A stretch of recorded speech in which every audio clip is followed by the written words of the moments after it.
जी, राधे राधे दोस्तों। आज मैं फिर आपके लिए एक कहानी लेकर के आई हूँ।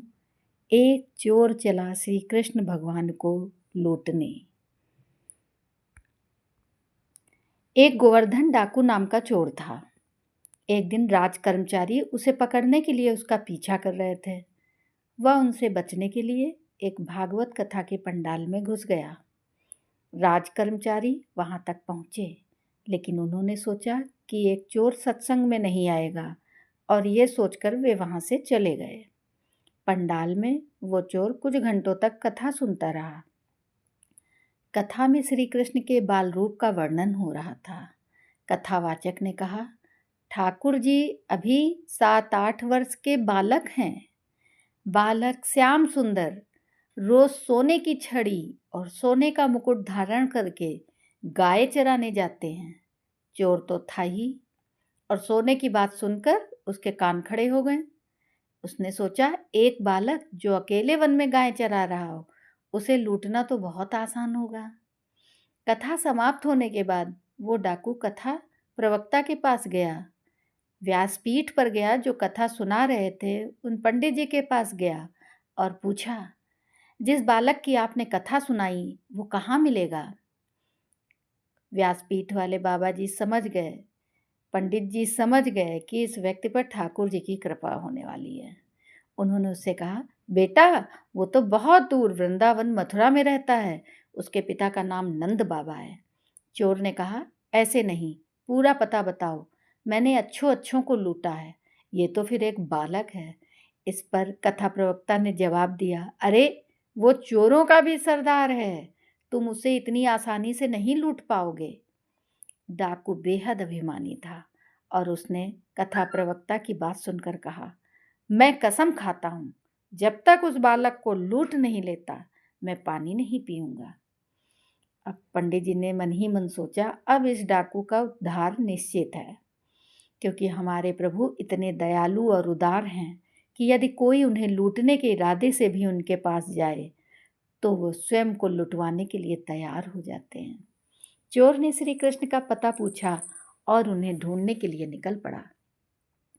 पंडित जी ने उसे वापस बुलाया और कहा, सुनो, वो बहुत निडर है। यदि वो तुम्हारे बल से ना डरे तो तुम अपने साथ थोड़ा माखन और मिश्री ले जाओ, यही उसके लुटने का कारण बन सकता है। तुम्हारे भयावह स्वरूप और बल से तो वो लुटने वाला नहीं।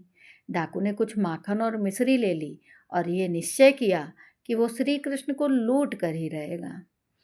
वह डाकू पूरे रास्ते पैदल चलता हुआ श्री कृष्ण के पते की ओर बढ़ा।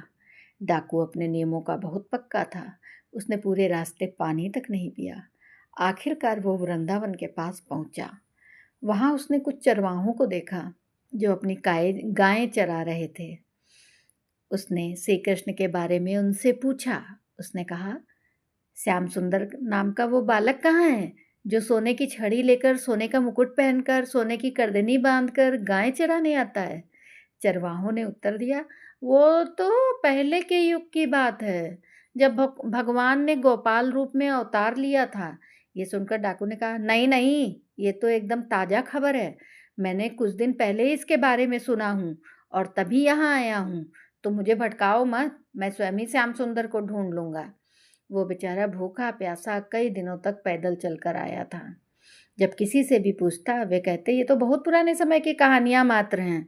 उन सब की बातें सुनकर वो निराश होने लगा और अपने भीतर ही भीतर श्याम सुंदर को पुकारने लगा। अब वृंदावन में कोई श्री श्याम सुंदर को पुकारे और वो प्रकट ना हो, ऐसा भला कैसे हो सकता है? अचानक उसके सामने का दृश्य ही बदल गया। उसने देखा कि बहुत सी सुंदर गायें और ग्वाल बालक उसके सामने आ गए। उन सब के बीच वही श्याम सलोना बालक था, जिसके बारे में सोचते सोचते वो वहां तक पहुंचा था। प्रभु ने वे सभी आभूषण धारण किए हुए थे जिनका उसने कथा में वर्णन सुना था। प्रभु ने देखा कि एक अलबेला भक्त उनकी ओर आ रहा है, तो उन्होंने सभी सखाओं को कहीं और जाने के लिए कह दिया। जब वो डाकू नज़दीक पहुंचा तो उसने प्रभु से कहा, अपने सारे आभूषण उतार कर मुझे दे दो। ठाकुर जी ने मुस्कुरा कर बोला, ये आभूषण मेरे हैं, मैं तुम्हें क्यों दूं? डाकू ने गर्व से कहा, मेरा नाम सुनते ही अच्छे अच्छे लोग कांपने लगते हैं। जानता है तू मैं कौन हूँ? प्रभु ने भोलेपन से उत्तर दिया, मैं नहीं जानता तुझे। क्या नाम है तेरा? डाकू ने गर्व से कहा, मेरा नाम गोवर्धन डाकू है। प्रभु मुस्कुराए और बोले, तेरा तो बस नाम ही गोवर्धन है, पर मैं तो गोवर्धन धारी हूँ। ये सुनकर डाकू को उस कथावाचक की बात याद आ गई कि ये बालक डरने वाला नहीं है। डाकू ने बहुत प्रयास किया, लेकिन प्रभु पर कोई प्रभाव नहीं पड़ा। अंततः उसने हार मानकर कहा, सुनो, मैं तुम्हारे लिए माखन मिश्री लाया हूँ। ये सुनकर ठाकुर जी प्रसन्न हो गए। उन्होंने सोचा, दुष्ट होने के बावजूद इसने भगवत कथा पर इतना विश्वास किया और मुझे ढूंढते ढूंढते यहाँ तक आ गया।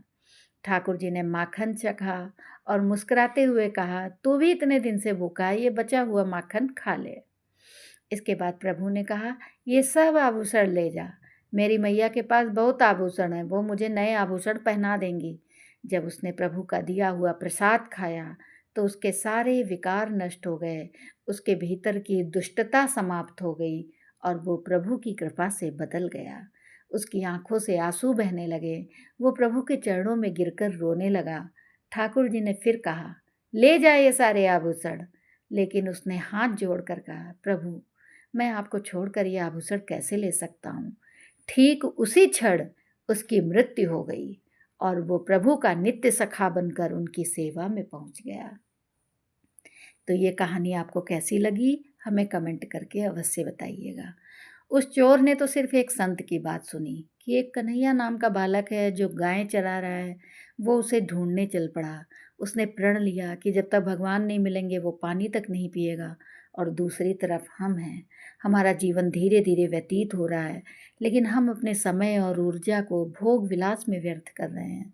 जब हम केवल प्रभु को पाने की सच्ची इच्छा रखेंगे तब भगवान हमें तुरंत मिल जाएंगे।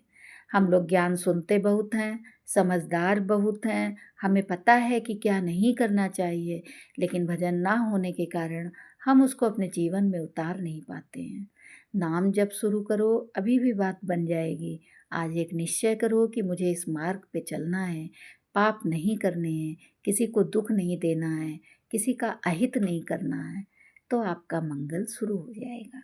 राधे राधे दोस्तों, ये कहानी मैंने श्री प्रेमानंद महाराज जी से सुनी थी, उन्हीं की कहानी मैंने आपको सुनाई है। राधे राधे दोस्तों, आपको ये कहानी कैसी लगी हमें कमेंट करके अवश्य बताइएगा और मेरे चैनल को सब्सक्राइब अवर करिएगा। धन्यवाद दोस्तों।